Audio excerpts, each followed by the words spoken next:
Hi అండి అందరికీ welcome back to Sindhu's bags collection. ఈరోజు ఈ వీడియోలో వచ్చేసి big size storage luggage bags అండి. దీంట్లో ఏంటంటే మనం వాడే మెటీరియల్ వచ్చేసి వాటర్ ప్రూఫ్ మెటీరియల్ అండి. సైజెస్ వచ్చేసి మీకు లెంత్ అనేది 22 వస్తుంది, వీటితో వచ్చేసి 11 అనేది వస్తుంది అనమాట.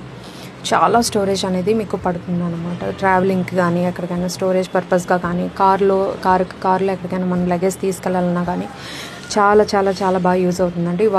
మనం వాడే ప్రతి ఒక్క మెటీరియల్ కూడా జిప్స్ కానీ లేకపోతే హ్యాండిల్స్ కానీ మెటీరియల్ కానీ లైనింగ్ కానీ ఏదైనా సరే మనం ప్రీమియం క్వాలిటీలో తీసుకొచ్చి మనం కుట్టడం జరుగుతుంది. కస్టమర్స్కి ఏంటంటే హోమ్ మేడ్లో ఎలాగైతే మనం ప్రిపేర్ చేసేస్తామో అలాగే ప్రిపేర్ చేసేస్తున్నాము డబల్ స్టిచెస్తో. సో దీంట్లో మీకు కలర్ కాంబినేషన్స్ కూడా ఉన్నాయి. ఎవరికైతే ఇలాంటి బ్యాగ్స్ అనేది మీకు కావాలి అనుకుంటే కనుక కలర్ కాంబినేషన్స్లో మీరు కస్టమైజ్ చేయించుకోవచ్చు. సైజెస్ కూడా మీరు కస్టమైజ్ చేయించుకోవచ్చు అనమాట. మీరు ఏదైతే ప్రైస్ అనుకుంటున్నారో అదే అఫోర్డబుల్ ప్రైజెస్లోనే ఈ బ్యాగ్స్ అనేది మీకు వస్తాయి అన్నమాట. మీరు కావాలంటే ఆర్డర్ చేసుకోవచ్చు. Thank you.